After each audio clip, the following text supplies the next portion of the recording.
I'm selling this house. Pack your things. The words split the dead air of the dining room. A silver fork scraped hard against bone-white china. The sound was too sharp, too metallic.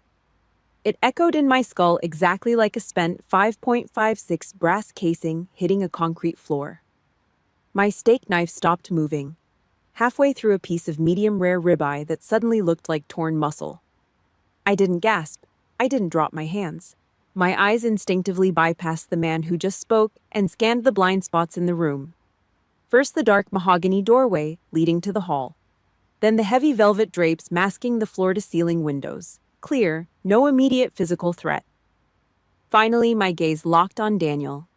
He sat across the long polished table, a lazy, arrogant smirk plastered on his 58-year-old face. The heat of the Georgia summer was suffocating outside, pushing heavily against the glass. But Daniel was sweating for an entirely different reason. He radiated the sour, unmistakable reek of cheap bourbon and deep-seated panic. His leased jet-black BMW sat in the driveway right outside the window, a desperate illusion of wealth for a man drowning in offshore debt and bad casino markers. He thought I didn't know. I knew everything. I shifted my eyes back to Walter, my father, 82 years old. A faded construction mogul choking inside a tailored gray suit. A tyrant who demanded absolute, unquestioning submission from his bloodline. He gripped the edge of the table, his knuckles turning white. My chest tightened. A dull ache settled behind my ribs. I didn't speak. I fell back on military muscle memory. Inhale for 4 seconds. 1, 2, 3, 4. Hold for 4. Exhale. It's a sniper's trick. Box breathing. It slows the heart rate. It buries the rising panic under a thick layer of concrete discipline. You hear me, Olivia. Walter's voice boomed, rattling the crystal water glasses near the centerpiece. 61 years old, a completely failed marriage, working some dead-end, low-wage government desk job. You live under my roof like a damn teenager. You're a parasite. Daniel chuckled. A wet, pathetic sound. He swirled the amber liquid and melting ice in his lowball glass, refusing to make eye contact with me. I'm cashing out. Walter spat his face, flushing a dangerous mottled red. I've carried your dead weight long enough. Let's see how you like a roach-infested apartment down in the slums on your miserable clerk's salary. You're cut off. I looked at my plate. I laid my knife and fork down, parallel to each other, exactly 1 inch apart. The heavy silver clacked against the porcelain, a dry, hollow sound. I picked up my linen napkin, dabbed the corner of my mouth, and stood up. I didn't slouch. My spine was straight, shoulders pulled back and locked into place. I didn't look at the floor. I looked dead through Walter's dilated, caffeine-strung pupils. I reached over and took Walter's half-eaten plate. Then I reached across the wood and took Daniel's. I stacked them with absolute mechanical precision, not a single scrape. The silence in the room grew heavy, thick enough to choke on. Walter's jaw tightened. He hated the silence. He was a bully who fed on fear, on the frantic scrambling and tearful pleading of a subservient family. He expected me to cry. He wanted me to beg for my old bedroom. My stillness starved him. It drove him insane. Don't you walk away from me when I'm talking to you. Walter slammed his fist on the table.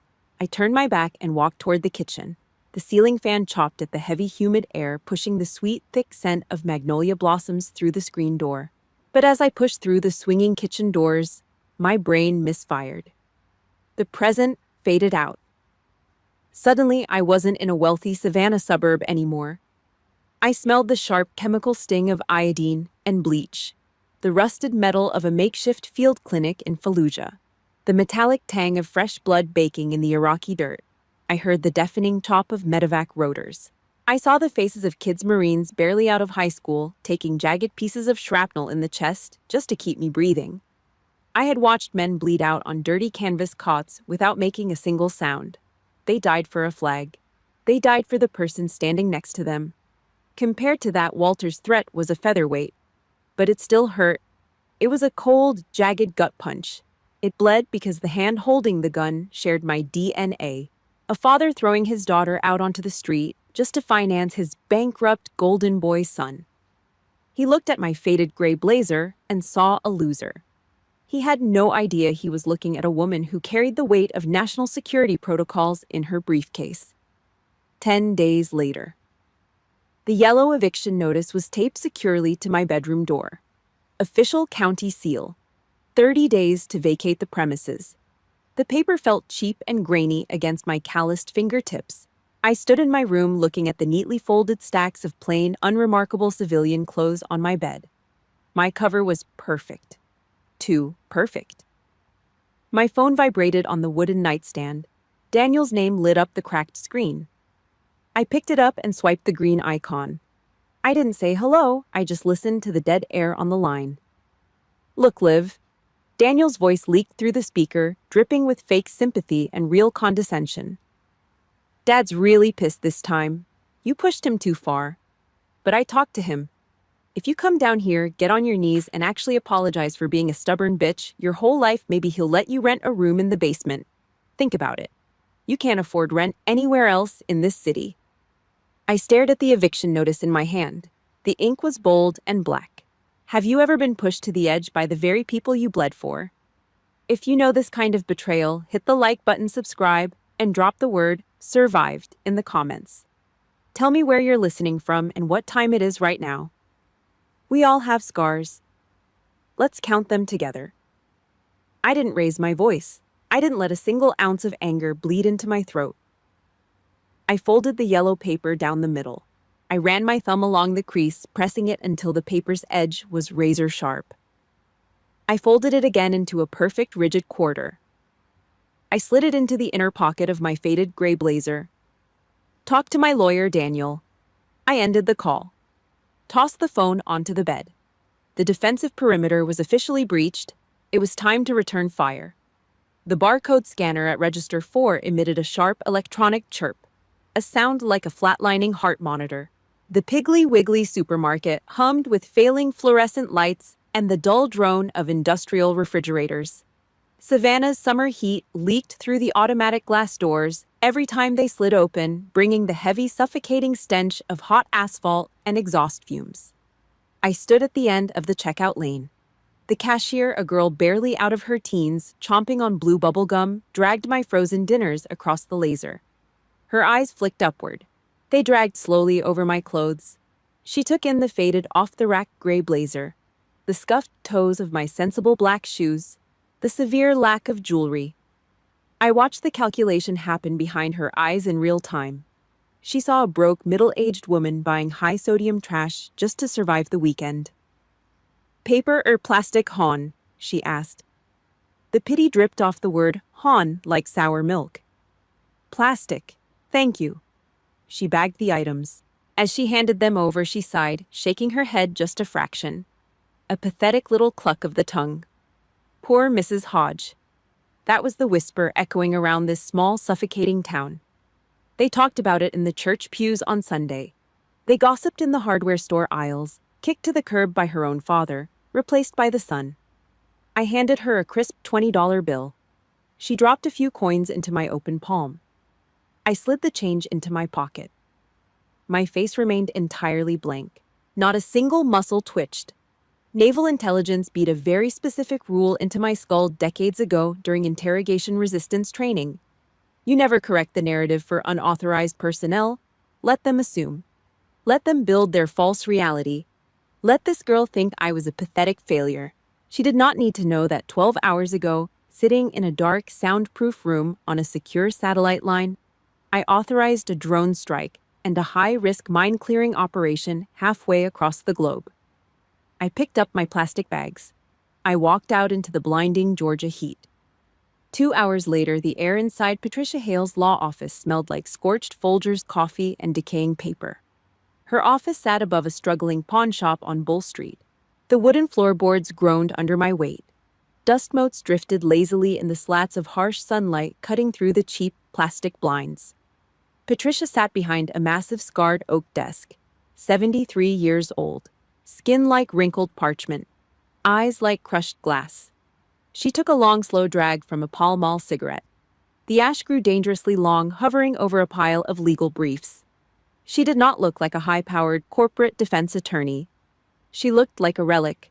That was exactly why she was lethal. She flipped a page in a thick yellowed manila folder. Walter's tax returns. He is bleeding cash out of every pore, Patricia said. Her voice sounded like heavy tires rolling over gravel. Your brother is draining him completely dry. Offshore sports betting, bad real estate flips, commercial loans with terrible interest rates. Walter is leveraging the family estate just to cover Daniel's margins. I sat in the hard wooden chair opposite her. I did not lean back. I kept my spine perfectly straight, my knees together, my hands resting flat on my thighs. Patricia exhaled a thick cloud of gray smoke. It curled toward the stained ceiling tiles. They think they are starving out a rat in the basement. A dry, rasping chuckle rattled deep in her chest. They have absolutely no idea they just poked a nuclear missile silo. I looked at the stacks of financial lies spread across her desk. My father's pride and joy. The grand illusion of the Hodge family wealth built entirely on sinking sand, unpaid credit cards, and toxic arrogance. Prepare the Hayes Trust Fund file, I said. My voice was flat, empty of emotion. Patricia crushed her cigarette into an overflowing glass ashtray. She locked her sharp eyes onto mine. No mercy, then. Do not hold back. Tuesday morning arrived with a brutal, humid heat. The Chatham County Courthouse loomed against the pale sky. Inside, the air conditioning hit me like a solid wall of ice. The smell of industrial floor wax and nervous sweat hung heavy in the long, echoing corridor. My low heels clicked against the black and white marble floor. A steady rhythmic march. A soldier walking the perimeter. Walter and Daniel stood near the heavy oak double doors of courtroom 3. Walter wore a custom-tailored navy suit. A silk tie tightly knotted at his throat. He stood with his chest puffed out, looking like a powerful retired senator holding court. Daniel stood slightly behind him, already sweating through the collar of his expensive dress shirt, clutching a leather briefcase he hardly knew how to use. Beside them stood Coleman, a slick local eviction attorney with too much hair gel and a predatory grin. They were laughing, a loud braying sound that bounced off the high, vaulted ceilings. I kept my pace. I did not look at them. I focused my eyes on the end of the hall. An old bailiff stood near the metal detectors. Faded county uniform. Gray hair cut high and tight. He was slouching against the plaster wall, watching the morning crowd shuffle past with bored, tired eyes. I walked past him. The old man's eyes caught my posture. The perfectly straight spine, the squared shoulders, the measured 30-inch stride, the way my eyes scanned the exits. It was a physical language. Only certain people spoke it. Only the ones who had seen the worst of humanity. The bailiff did not know my name. He did not know my security clearance. But the buried muscle memory of the United States Marine Corps took over before his brain could process it. The old man instantly pulled his stomach in. His spine snapped rigid. His right heel came down hard against the marble floor with a sharp, echoing crack. He squared his shoulders directly to me. Good afternoon, ma'am. His voice was deep, guttural, and laced with absolute respect. It was not a casual greeting for a civilian. It was a greeting for a superior officer. I gave him a single, sharp nod. I did not break stride. I felt Walter's eyes burning into the side of my head. The arrogant laughter died instantly in his throat. I saw his heavy brow furrow from my peripheral vision. He stared at the old guard.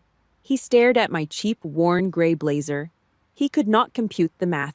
He did not understand why an armed man with a badge just snapped to attention for the daughter he had deemed worthless. The confusion rattled him. We reached the top of the gallery steps right outside the massive doors of the courtroom, the final threshold before the judge.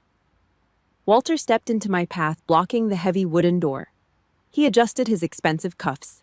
He forced a smile, trying to reclaim the power the bailiff had just stripped from him. He wanted to see me break. He needed to see me terrified.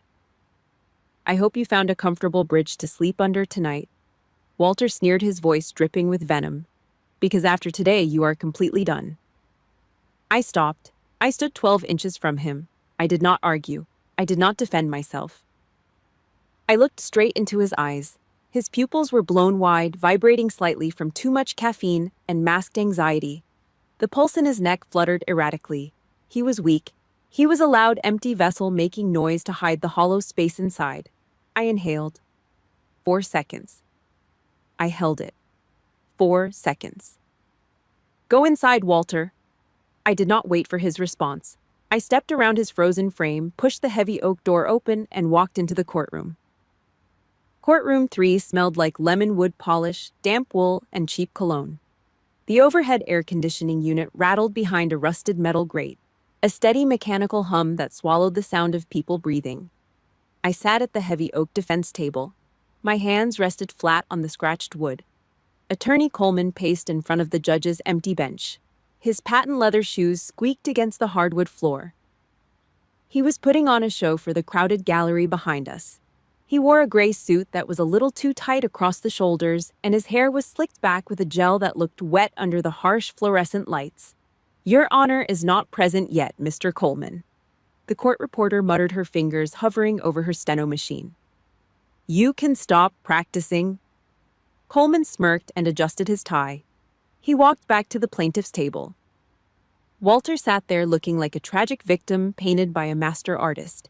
He had a folded silk handkerchief resting on his knee. He kept his shoulders slightly slumped, playing the part of an exhausted, abused elder statesman.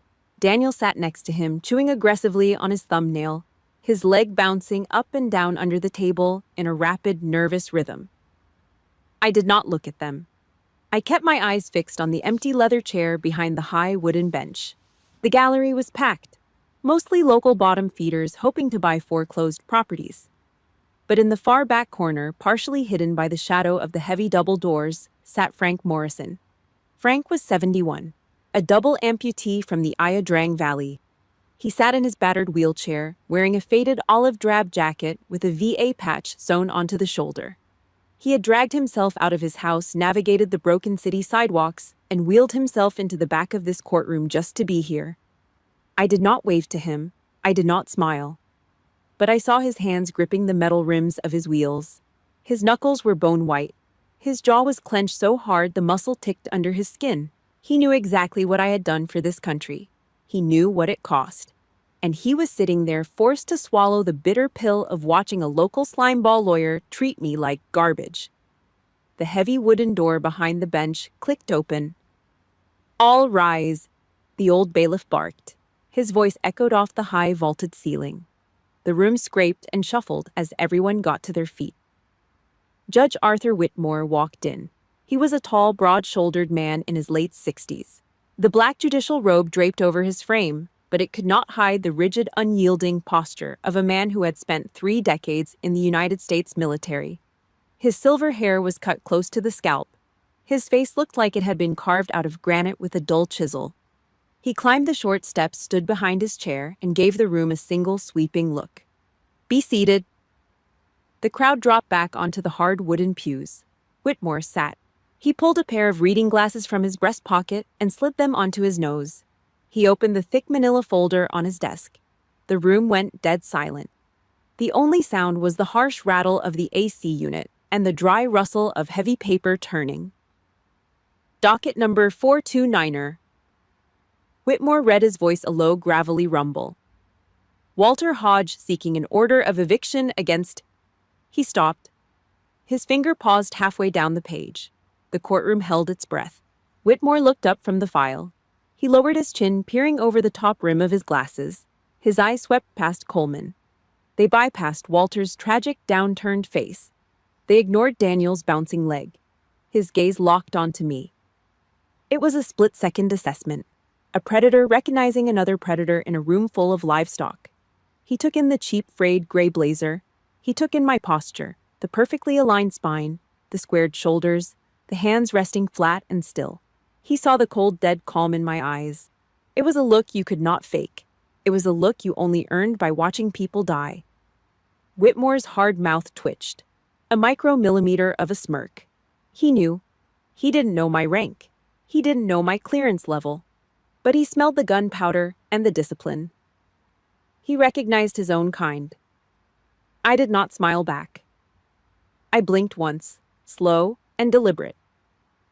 Whitmore leaned back in his high leather chair. The springs groaned under his weight. He folded his hands over his stomach. Proceed, Mr. Coleman. Coleman practically leaped out of his chair. He grabbed a piece of paper and waved it in the air like a bloody flag. Thank you, Your Honor. This is a very simple, cut-and-dry case. My client, Mr. Walter Hodge, is the sole legal owner of the property located on Elm Street. The defendant, his daughter, is a 61-year-old woman who refuses to vacate the premises. She contributes nothing to the mortgage. She pays no rent. She is, for all intents and purposes, a financial parasite bleeding her elderly father dry. Walter dabbed his eyes with his silk handkerchief. Daniel stopped chewing his nail long enough to shoot me a smug, dirty look across the aisle. We are asking the court to grant an immediate order of eviction. Coleman pressed on, his voice climbing an octave. The defendant has a history of emotional instability and refuses to engage in basic rational crack. The wooden gavel hit the sounding block. A sharp, violent gunshot that instantly killed Coleman's momentum. Coleman froze. His mouth hung half open. "Shut your mouth, counselor," Whitmore said. His voice did not rise in volume, but the temperature in the room plummeted. Coleman blinked, lowering his piece of paper. A bead of sweat broke out along his hairline. "Your Honor, I was just outlining the facts of the—" "You're outlining garbage," Whitmore cut him off. He tossed the manila file onto the center of his desk. "I am looking at the property deed you submitted." "Yes, Your Honor. The deed clearly shows Walter Hodge as the primary. The deed shows an incomplete chain of title, Mr. Coleman." Coleman's face went slack. "Excuse me." Walter leaned forward in his chair. The tragic victim act vanished. The silk handkerchief dropped into his lap. "What is he talking about?" Walter hissed at his lawyer. Daniel's legs stopped bouncing. Whitmore took off his reading glasses. He tossed them onto the desk. He leaned forward, resting his forearms on the heavy wood. He looked directly at Walter. The disgust in the judge's eyes was raw and unfiltered. "This property has a secondary lien holder," Whitmore stated, his voice ringing through the dead silence of the courtroom. "A blind trust that has been paying the property taxes on that estate for the last 12 years. You cannot evict a resident when you don't even own the dirt under the house." Coleman scrambled. He frantically dug through his leather briefcase, ripping papers out and tossing them onto the table. "That's impossible. The title search came back clean." "Who is the secondary holder?" Whitmore picked up his gavel. "The Hayes Trust Fund." Walter stopped breathing. His jaw went slack. The blood drained entirely out of his face, leaving behind a sick gray pallor. He stared at the judge, his mouth working silently, trying to form words that wouldn't come. "Petition for eviction is denied pending a full financial review," Whitmore announced. Crack. The gavel hit the wood a second time. "Court is adjourned for 2 weeks. Do not waste my time with sloppy paperwork again, Mr. Coleman, or I will hold you in contempt." Whitmore stood up. He did not look at them again. But before he turned to walk through his private door, his eyes flicked to me one last time. A silent salute. I pushed my chair back. It scraped harshly against the floor. My heart rate remained exactly at 60 beats per minute. I stood up. I reached down and slowly, deliberately buttoned the center button of my frayed gray blazer. Walter sat frozen at the plaintiff's table. His eyes were wide with a sudden, suffocating terror. He looked at me, realizing for the very first time that the floor beneath his feet was made of glass and it was already shattering. I did not give him a second glance. I turned my back on the bleeding, panicked men at that table, walked straight down the center aisle, and pushed the heavy wooden doors open. The scent of their failure followed me out into the hall. Courtroom 3 was suffocating. Body heat and cheap aftershave packed into the heavy wooden pews. The gallery was standing room only. Word had bled through the Savannah gossip mill that the local real estate king was about to publicly execute his deadbeat daughter. They came for blood. They wanted a show. I sat at the defense table. My gray blazer was pressed. I kept my eyes on the scratched wood grain of the table. I focused on my breathing. Inhale 4 seconds. Hold 4 seconds. Attorney Coleman leaned back in his chair, picking at a piece of lint on his trousers. Walter sat beside him, arms crossed, projecting bored irritation. Daniel tapped his leather shoe against the floor in a rapid, nervous rhythm. Patricia Hale stood up. Her joints popped. She held a thick stack of paper bound by heavy black binder clips. She walked to the center table and dropped the stack.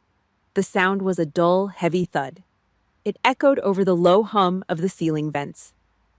"Your Honor," Patricia said. Her voice was rough, scraping like coarse sandpaper. "We are here to resolve the ownership of the property located on Elm Street. Mr. Coleman claims his client owns it. That is a lie." Patricia pushed a heavy watermarked document across the wood. The Hayes Manor was purchased in full in cash in 1998. The buyer was a private defense trust. My client is the sole owner and primary beneficiary of that trust. A low murmur ripped through the gallery. Walter uncrossed his arms. His face dropped. "That is garbage," he barked, entirely forgetting where he was. "She works a government desk. Where the hell did she get that kind of money?" Patricia did not look at Walter. She slowly turned her frail body toward the packed wooden pews. She let the silence stretch. She let it burn into the room.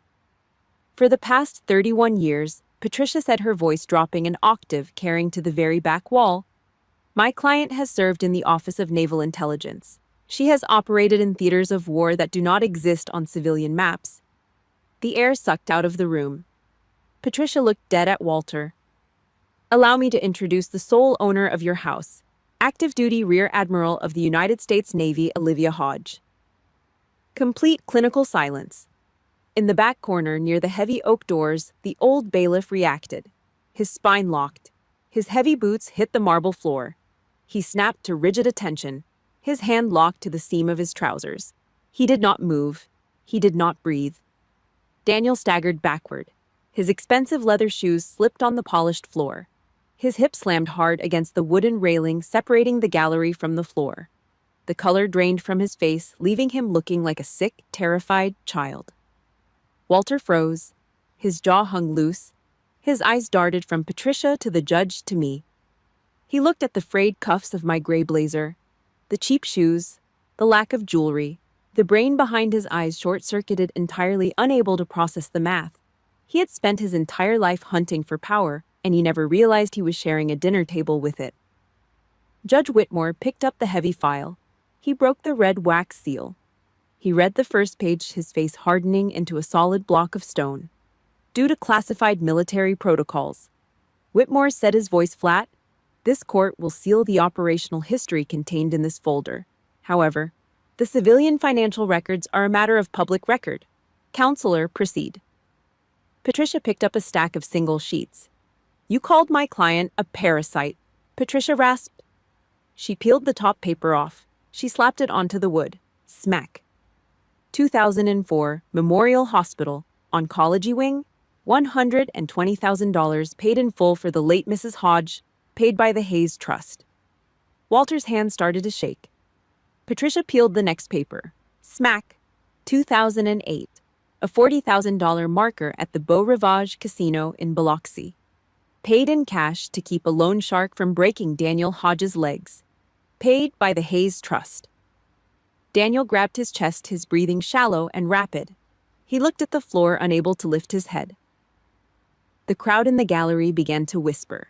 Angry, sharp whispers. The people of Savannah hated a cheat. Patricia peeled a third paper. She slammed it down so hard her knuckles turned white. 2012. Federal tax liens. $65,000 to keep the Internal Revenue Service from seizing Walter Hodge's construction business. Paid by the Hayes Trust. Paper after paper, each one a nail driven straight into the coffin of the Hodge family pride. I looked at the receipts. The gallery saw money. I saw the cost. I saw the hazardous duty pay. I saw the blacked-out transport planes flying low over the Persian Gulf. I saw the copper smell of blood on the sand. I bought their comfortable, arrogant lives with my own physical survival.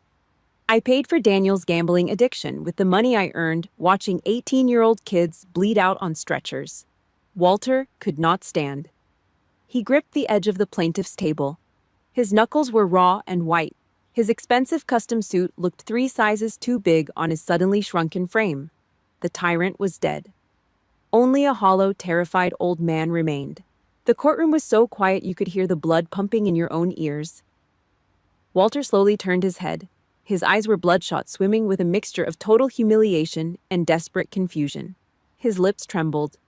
Why? Walter's voice broke. It was a weak, pathetic wheeze.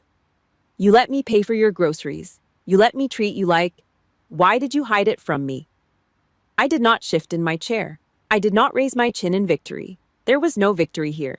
Only the exhaustion of carrying a load I never should have picked up. I looked at the man who had spent 60 years making me feel completely worthless. My eyes traced the deep wrinkles around his mouth. Because, I said. My voice was quiet, but it cut through the room like a surgical blade. You are my father. Walter's grip failed. He collapsed heavily into his leather chair. The marble hallway outside courtroom 3 was chaos.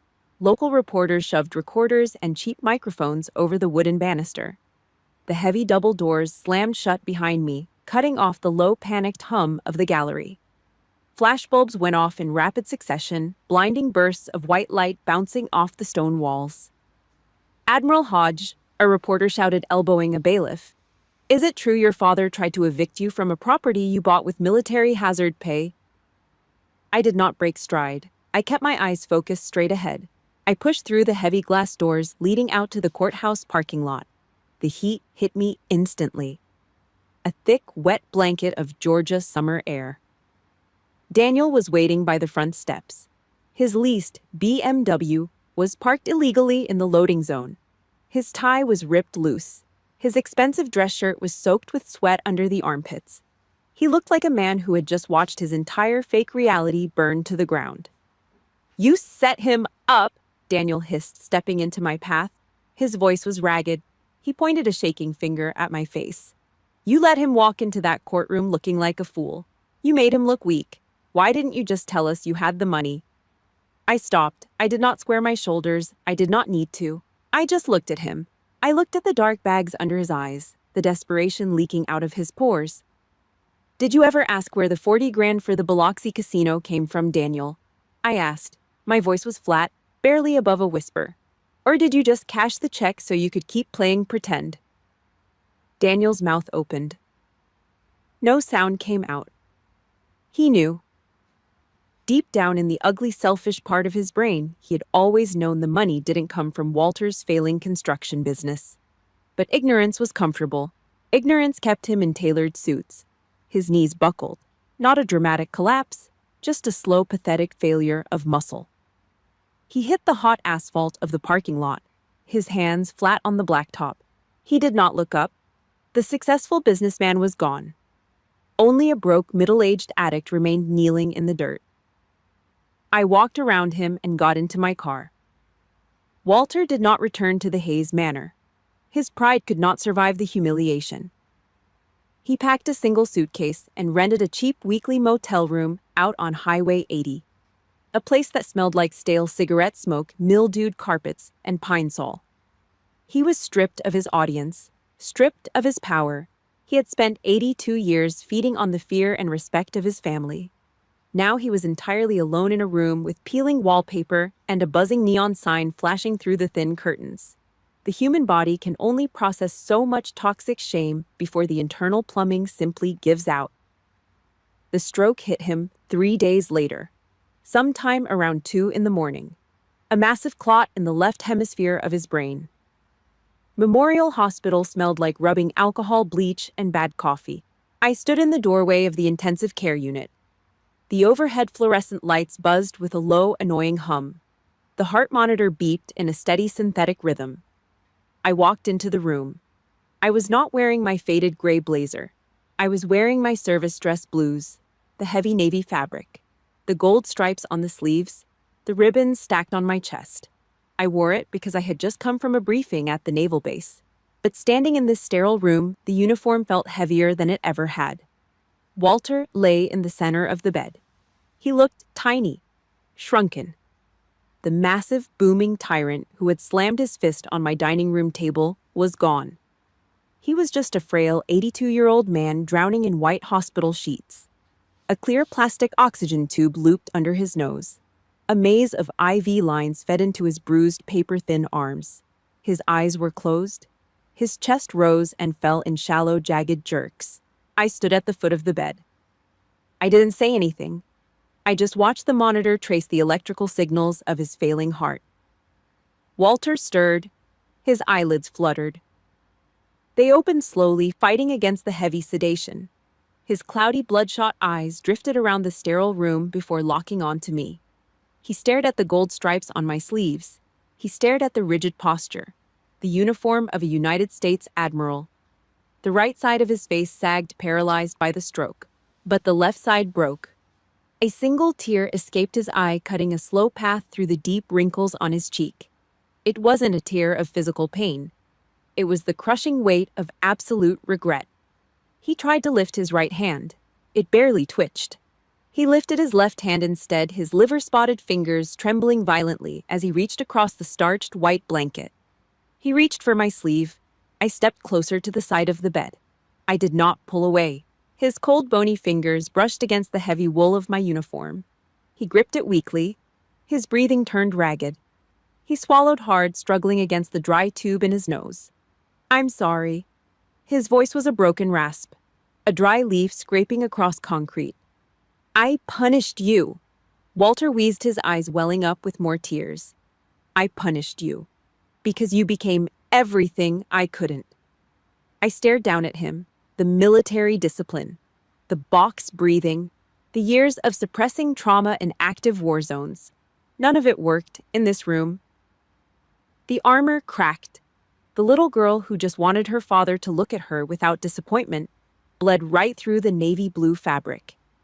Walter closed his eyes. He swallowed the thick knot in his throat. "I am proud of you." My lower lip trembled. I clamped my teeth down to stop it. I reached out and covered his cold, trembling hand with mine. Winter in Savannah is a damp, bone-chilling cold that creeps right off the marsh water. It ignores your coat and settles deep into the joints. Daniel didn't have the heated leather seats of his leased BMW anymore. That got repossessed in late September. He drove a rusted 2006 Ford pickup with a cracked windshield and a heater that blew cold air. Every morning at 4:30, he drove down to the port of Savannah. The air down there always smelled like diesel fuel, salt, and dead fish. He wore a heavy canvas jacket and steel-toed boots. He hauled freight on the loading docks, 12-hour shifts of raw, brutal labor. He listened to the deafening crash of steel shipping containers slamming onto the concrete. His muscles tore and rebuilt themselves. He lost 20 pounds of liquor weight. His soft, manicured hands blistered, popped, and eventually turned into thick yellow calluses. 2 nights a week, he sat in the damp cinder block basement of a Methodist church. He drank terrible powdered coffee in a circle of broken men, looking at his boots, admitting out loud that he was a gambling addict. He lost his fake empire. But for the first time in 30 years, Daniel slept through the night without waking up in a cold sweat. He earned his sleep. Walter moved back into the Hayes Manor, not the massive master suite upstairs. He couldn't manage the grand staircase anymore. The stroke left his left leg dragging heavily behind him, his shoe constantly scuffing the hardwood floors. His left arm remained curled tight against his ribcage. I put him in the converted ground floor study. The shouting stopped. The booming, arrogant voice of the construction tyrant died in that hospital bed. Now he sat in a vinyl chair by the window. Quiet, just listening. Sometimes Frank Morrison would wheel his chair over and talk about the suffocating humidity in the Ia Drang Valley, or the metallic smell of blood on a slick jungle floor. Walter just nodded. He didn't interrupt. He didn't brag about his old building contracts. He just absorbed the heavy silence of men who had actually bled for something real. I didn't sell the house. I tore down the invisible walls instead. I signed the legal paperwork in early October. Hayes Manor officially became the Hayes Veterans Retreat, a halfway point for discharged soldiers navigating the dark maze of PTSD and young widows trying to figure out how to pay the electric bill alone. The massive property smelled different now. The stale scent of expensive cigars and catered food was permanently gone, replaced by the sharp, clean smell of freshly cut pine boards, wood glue, and sawdust. The cold air rang with the rhythmic, heavy thwack of a framing hammer hitting galvanized nails. Walter refused to sit idle. He dragged his bad leg out to the wraparound porch every single afternoon. He held a block of heavy grit sandpaper in his good right hand.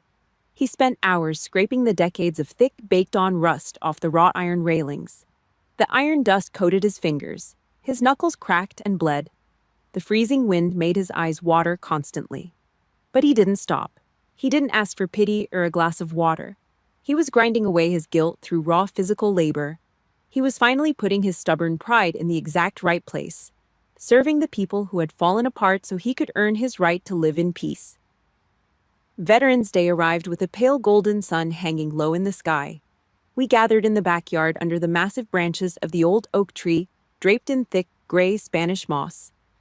About 30 people stood on the dead grass, men leaning on aluminum crutches, women holding framed photographs of flag-draped caskets.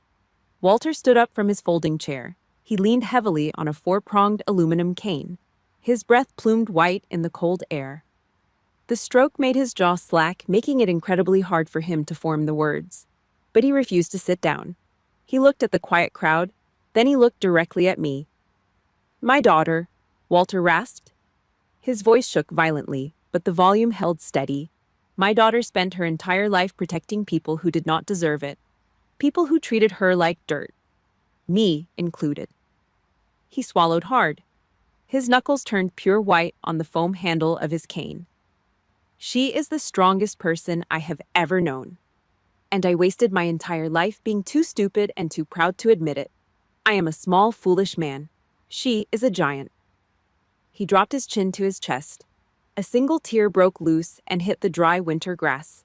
I didn't let him stand there alone. I walked across the lawn. I wrapped my arms around his frail, shaking shoulders.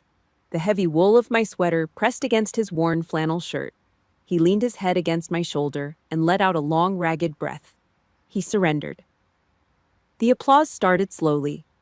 Then it swelled. A loud echoing sound rolling across the marsh, drowning out the ghosts of our past. Late afternoon. The sky bruised into deep shades of purple and burnt orange. I stood alone on the back porch. I held a thick ceramic mug of black coffee. The bitter steam rose into the freezing air, warming my face. My eyes automatically swept the tree line, left to right, checking the deep shadows, scanning the blind spots. It was a habit etched permanently into my DNA. But the hard, suffocating knot in my chest was finally gone. I wasn't looking for a hidden threat anymore. I was just watching the dry leaves fall. I took a slow sip of the scalding coffee. It burned the back of my throat. It felt good. You see, the world tells you that a soldier's greatest victory is crushing the enemy into dust, wiping them off the map, proving your absolute dominance until there is nothing left but scorched earth and silence. That is a lie. When you have walked through the fire, you learn the real truth. The greatest victory a soldier can ever achieve isn't destroying the people who hurt you. It is having the absolute power to annihilate them and choosing to forgive their weakness instead. It is carrying the heavy load so the broken ones can finally rest. The savannah wind rushed through the oak branches, cold and clean. Everything was finally quiet. If this story moved you, please hit the like button, leave a comment, and subscribe to the channel. Thank you so much for listening to my journey. I will see you next time.